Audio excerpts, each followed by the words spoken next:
balik lagi bareng kami Gun dan Vira di Pengen Kerja. Nah, kali ini kita bakal bahas tentang sesuatu yang beda nih, Vir. Kalau biasanya kan kita bahas tentang rekrutmen dan lain sebagainya. Nah, kali ini kita bakal bahas tentang dunia psikologi, tapi tentunya yang berkaitan dengan dunia kerja. Wah, menarik nih. Tapi jangan lupa Gun, kita nggak cuma berdua nih, karena kita kedatangan seseorang yang spesial nih. Maka itu, tetap nontonin video kita sampai akhir dan jangan lupa pencet tombol like, comment, subscribe, dan nyalain lonceng notifikasinya ya. Yuk, kita mulai videonya.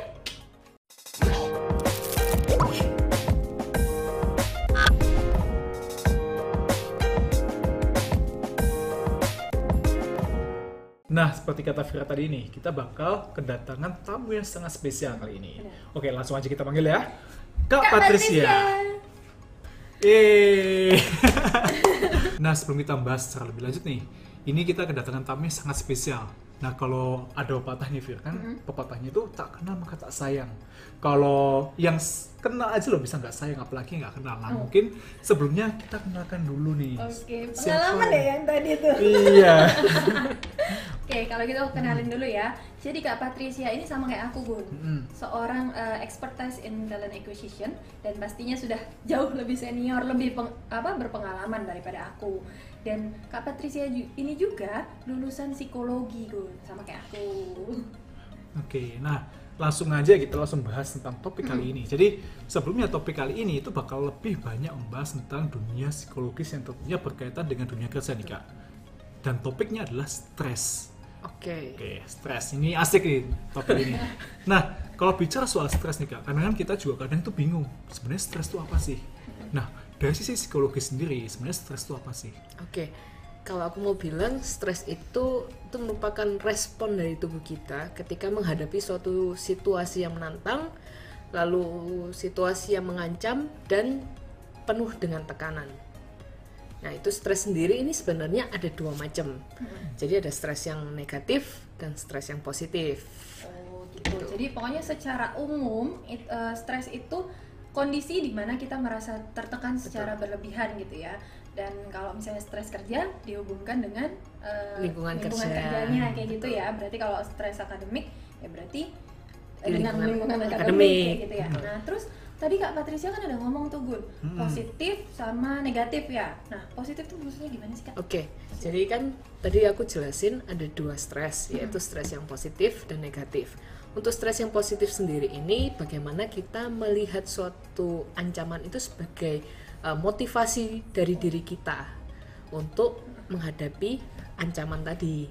Sedangkan kalau negatif ini lebih ke arah di mana kondisi stres ini bisa menimbulkan efek samping yang lebih ke arah fisiologis, kognitif, emosi, dan perilaku, seperti itu. Nah, kalau kita bicara soal stres nih, Kak, kan pastinya yang namanya stres itu nggak akan mungkin tiba-tiba muncul langsung gede gitu. Pas kayak sulap gitu, kan nggak mungkin. Pasti akan ada pemicu-pemicunya, terutama dalam dunia kerja dong. Betul. Pasti akan ada. Nah, kalau menurut Kak Patricia sendiri yang sudah cukup lama berkecimpung dalam dunia kerja, sebenarnya pemicu-pemicu apa sih yang muncul menjadi penyebab stres? Oke, jadi sebenarnya penyebab stres itu ada banyak ya. Contohnya salah satu dari load kerjaannya kita sendiri. Kalau misalnya load itu terlalu banyak atau terlalu sedikit, itu bisa menyebabkan stres. Kenapa? Karena anggapannya kalau misalnya kita diberi pekerjaan terus-menerus tidak berhenti, otomatis kan kita tidak bisa menyelesaikan pekerjaan tersebut. Nah, itu bisa membuat kita stres. Sedangkan kalau misalnya kita biasanya orang yang suka kerja lalu tidak diberi kerjaan sama sekali, itu kan juga bisa bikin kita stres ya, seperti itu. Itu yang pertama, load kerjaan. Lalu yang kedua itu lebih ke arah peranan di organisasi. Peranan di organisasi ini lebih ke arah ambiguitas peran. Jadi misalnya kita direkrut sebagai posisi staff, tapi kita diberikan tugas tanggung jawab sebagai supervisor atau bahkan manajer. Nah, itu bisa membuat kita stres. Kenapa? Karena anggapannya kayak kita sendiri ini tidak merasa mampu untuk melakukan pekerjaan tersebut, makanya itu bisa membuat kita stres. Lalu yang ketiga, perkembangan karir, atau kita tahu itu dengan jenjang karir. Nah, kalau misalnya kita orang yang ambisius tapi kita tidak mendapatkan hal tersebut di tempat kerja kita, maka itu juga bisa membuat kita stres. Lalu yang keempat, struktur dan iklim organisasi.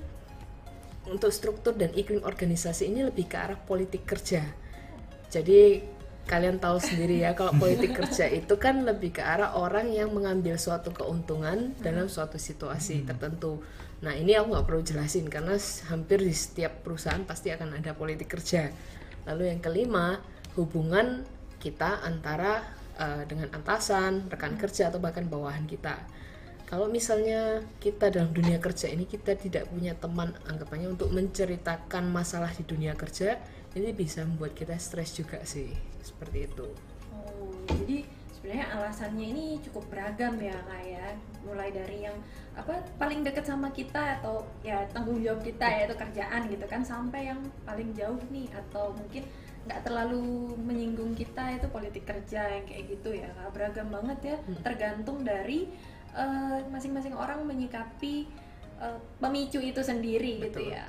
Nah benar banget, jadi memang stres itu pemicunya ada banyak banget, dan menurut aku pribadi, kalau di dunia kerja faktor utama mungkin ya, maupun pemicu utama ya, itu mungkin soal load pekerjaan ya, terutama bagi yang sudah berkeluarga nih biasanya mereka ini karena load pekerjaan terlalu banyak, artinya membawa pekerjaan pulang ke rumah. Dan akhirnya dari situ ya pasti tahu sendiri kan, pasti ada cekcok atau mungkin hubungan keluarga jadi tidak harmonis, akhirnya micu pertengkaran, pertikaian, jadinya stres. Seperti itu. Benar banget tuh. Nah, tapi sebelum kita lanjut bahas-bahas lagi nih, kita ada informasi lowongan yang cocok banget buat kalian. Kalau misalnya kalian ingin tahu informasinya lebih lanjut, kalian bisa klik link LinkedIn yang ada di description box, dan jangan lupa kirim lamaran kalian ke email yang ada di bawah ini. Ya udah, kita lanjutin lagi bahas-bahas stresnya ini. Nah, aku nih mau tanya nih ke siapa ya? Dua-duanya aja deh, biar adil ya kan? Ke Gun sama Kak Patricia nih.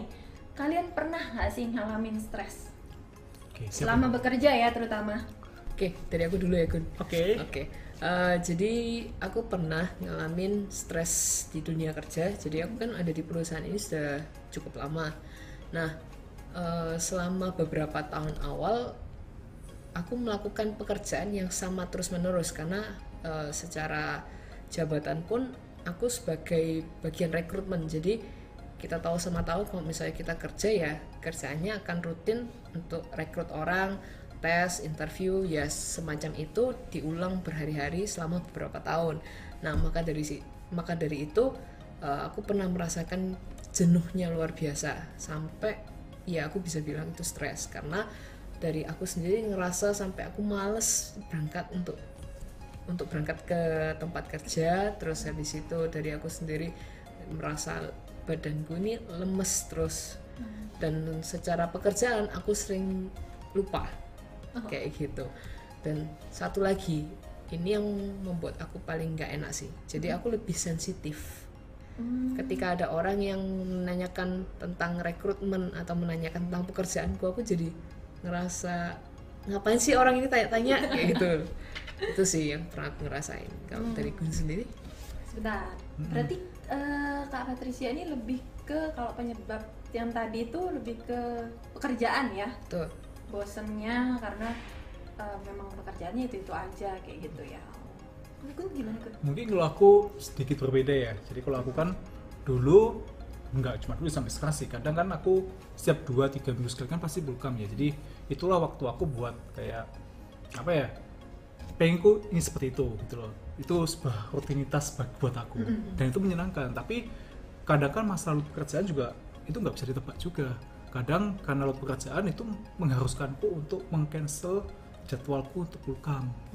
Nah kadang juga pernah juga nih, ini waktu awal pandemi dulu nih. Jadi waktu awal pandemi kan sempat ada PSBB ya. Jadi kita tidak diperbolehkan atau benar-benar dibatasin untuk pulang kampung atau mungkin untuk jajan sembarangan atau lain sebagainya, untuk berkumpul dengan teman. Waktu itu kan sempat heboh juga kan di Surabaya. Dan itu yang cukup membuat stres. Biasanya kan kalau malam atau beberapa hari sekali kan pasti kumpul sama teman-teman. Ini jadi nggak pernah ngelakuin hal itu tuh, benar-benar bikin aku stres. Ya, akibatnya mungkin lebih pengaruh ke produktivitas sih, jadi kayak males gitu sih. Berarti lebih ke arah apa ya? Kalau aku bilang karena nggak ada waktu untuk apa ya, rehat sejenak gitu loh, untuk me time lah ya kayak gitu. Terus Gak ada yang tanyain aku. Aku udah nanya, gak ada yang nanyain aku nih. Udah aku jawab sendiri aja, gak usah ditanya, gak usah. Aku jawab sendiri, cerita sendiri, mandiri. Kalau aku di tempat kerja mungkin bukan ke arah stres ya, tapi lebih ke masih tahap capek atau bosen kayak gitu. Mungkin kalau lebih lama lagi bisa jadi stres kayak gitu. Karena sama kayak tadi, kalau Gun kan di masa pandemi juga kan, aku juga di masa pandemi harus istilahnya diem di tempat tinggal yang kayak gitu, nggak bisa keluar sama teman-teman, terus habis itu kerja dari pagi sampai sore, terus harus beradaptasi dengan sistem kerja yang baru. Padahal kan ada beberapa kerjaan yang lebih enak untuk ke kantor gitu, tapi nggak bisa ke kantor karena pandemi, harus di kos atau di rumah kayak gitu. Itu yang bikin aku jadi kayak bosen, capek gitu, males kayak gini gitu kan. Jadi aku ngerasa kayak lebih sensitif juga jadinya kayak gitu. Kalau yang stres, boleh kan ya aku cerita? Kalau yang stres aku mungkin lebih ke arah waktu kuliah. Itu bisa aku bilang aku stres karena cukup banyak waktu skripsi sih, karena cukup banyak tuntutan dari keluarga besar gitu kan. Terus habis itu aku juga selain skripsi masih ada mata kuliah, dan mata kuliahnya tuh SKS-nya besar, jadi kalau nilainya turun, wah itu IPK otomatis terjun bebas kan. Itu terus habis gitu sama aku jadi student employee sih kebetulan waktu itu, jadinya banyak pekerjaan yang harus aku selesaikan dan deadline-nya itu mepet-mepet gitu. Jadi itu sensitif banget. Jadi kalau ditanyain skripsi, apa sih gitu, kenapa sih nanyain skripsi terus, ntar gue kerjain kok yang kayak gitu, ntar aku kerjain kok yang kayak gitu. Atau terus aku juga jadi lebih sering susah tidur gitu, jadi lebih banyak begadangnya dan capek jadinya badannya pas ke kampus. Kayak gitu sih kalau aku. Nah, menarik banget tadi. Jadi memang stres itu memang kadang bisa mempengaruhi banyak hal ya. Dan memang yang paling penting itu terkait dengan gimana cara kita untuk bisa menangani, mentreatment stres itu, supaya stres itu nggak jadi stres yang negatif, tapi bisa jadi stres yang positif. Nah, tapi kadang juga itu kita kayak salah gitu loh dalam menangani stres. Treatment yang kita lakukan itu kadang nggak sesuai dengan apa yang seharusnya. Nah, kalau dari sisi Kak Patricia sendiri sih, gimana sih cara untuk mentreatment stres yang benar atau manajemen stres? Nah, sebelum dari sisi psikologi atau Kak Patricia yang jawab, aku pengen tahu dulu nih. Kalau misalnya kan tadi kita semua pernah stres ya, walaupun aku di tempat kuliah bukan di tempat kerja. Tapi kan pasti kita pernah nanganin stres itu sampai kita bisa bertahan sekarang. Gimana cara kalian nanganin stresnya? Nggak mau cerita dulu? Ya udah, aku dulu ya. Mumpung lagi ditanyain Mumpung. Iya, nanti pas aku dia duluan cerita, nanti aku nggak ditanya. Yaudah, aku cerita dulu. Kalau aku dulu cara nanganinnya awal-awal, karena aku suka coklat, otomatis aku beli coklat yang banyak. Jadi pasti ada stok coklat, harus ada stok coklat setiap harinya di rumah kayak gitu. Jadi makanin coklat aja kalau misalnya udah capek, males gitu, makanin coklat, terus dia ngeliatin laptop gitu-gitu aja. Terus jadi sering ini, kalau misalnya udah kepikiran banyak gitu, udah mikir-mikir nggak nemu solusi, akhirnya aku tidur karena males mikir lagi kayak gitu kan. Ya kayak yaudahlah biarin aja kayak gitu, terus aku tidur, udah amat gitu.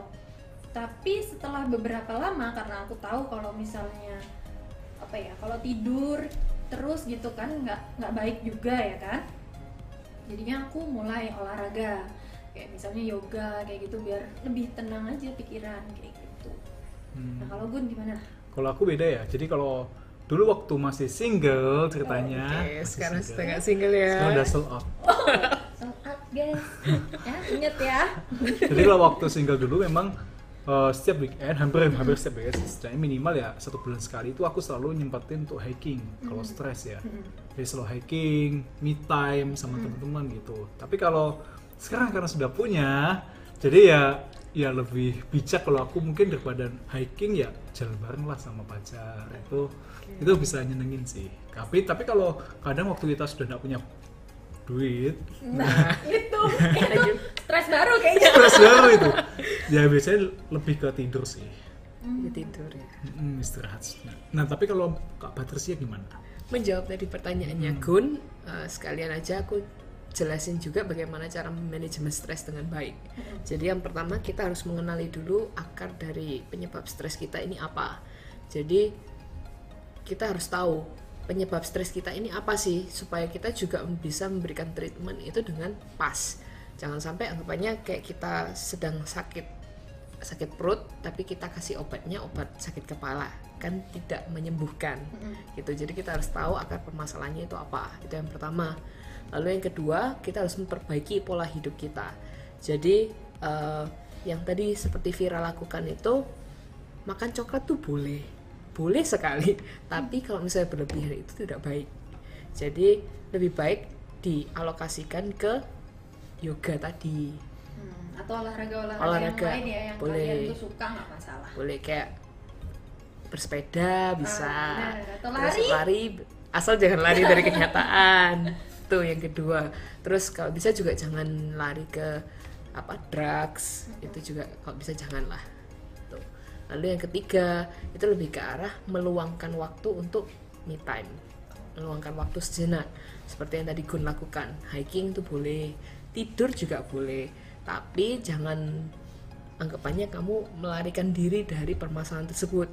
Setelah kamu menenangkan diri sejenak, kalau bisa ya tetap kembali ke permasalahan tersebut, selesaikan. Jangan sampai masalah itu kamu hindari. Itu yang ketiga. Lalu yang keempat, stay positif. Jadi kita harus mengubah pola pikir kita dari yang negatif-negatif itu ke arah yang positif. Jadi yang tadi ngerasa aku nggak bisa menyelesaikan masalah ini, itu harus diubah ke mindset yang lebih positif, seperti aku pasti bisa, aku coba dulu untuk menyelesaikan, aku pasti bisa. Jadi pikirannya harus positif gitu. Nah, aku pernah tuh ada baca dan dengar salah satu kalimat positif yang bisa kita terapin nih, itu setiap permasalahan pasti ada jalan keluarnya. Gitu ya. Quotes of the day. Oke, aku lanjutin ya. Jadi untuk tips yang terakhir itu kita harus terhubung dengan orang lain. Jadi jangan sampai kita ketika ada masalah itu kita malah menyendiri. Karena ketika kita menyendiri malah pikiran-pikiran negatif itu makin banyak muncul. Maka dari itu kalau dari aku sendiri menyarankan lebih baik kita tuh punya satu orang terdekat yang kita bisa percaya, sehingga kita bisa mencurahkan seluruh pikiran, unek-unek itu ke dia. Jadi dengan begitu kan kita ada teman tukar pikiran, nggak kita pusing-pusing sendiri, kita pendam-pendam sendiri kayak gitu. Nah kalau misalnya kalian tuh nggak punya teman untuk curhat yang bisa kalian percaya, kalian takut nih rahasia kalian bocor, bisa banget untuk kalian pergi ke psikolog nih. Nah jangan pernah berpikir kalau misalnya orang-orang yang ke psikolog itu orang-orang yang sakit atau gila gitu ya Kak ya. Betul banget. Karena orang-orang yang butuh temen curhat, pengen cerita, pengen cari solusi dari masalahnya itu bisa banget ke psikolog kayak gitu. Apalagi kalau misalnya kalian ini stresnya sudah cukup berat ya, sudah sampai self harm, itu lebih baik dan lebih cepat ke psikolog gitu. Kayak gitu ya. Sebenarnya ini menarik banget ya bahasannya. Pasti banyak banget nih yang tanya dan kepo-kepo sebenarnya untuk stres. Untuk kalian yang pengen tanya tentang masalah kalian atau tentang stres nih, kalian bisa banget untuk komen di bawah. Nanti kita jawabin pertanyaan kalian satu-satu. Oke, itu dia pembahasan kita hari ini. Terima kasih buat kalian yang udah nonton, semoga bermanfaat. Kalau misalnya kalian merasa ini bermanfaat, jangan lupa like, comment, and subscribe video ini. See you!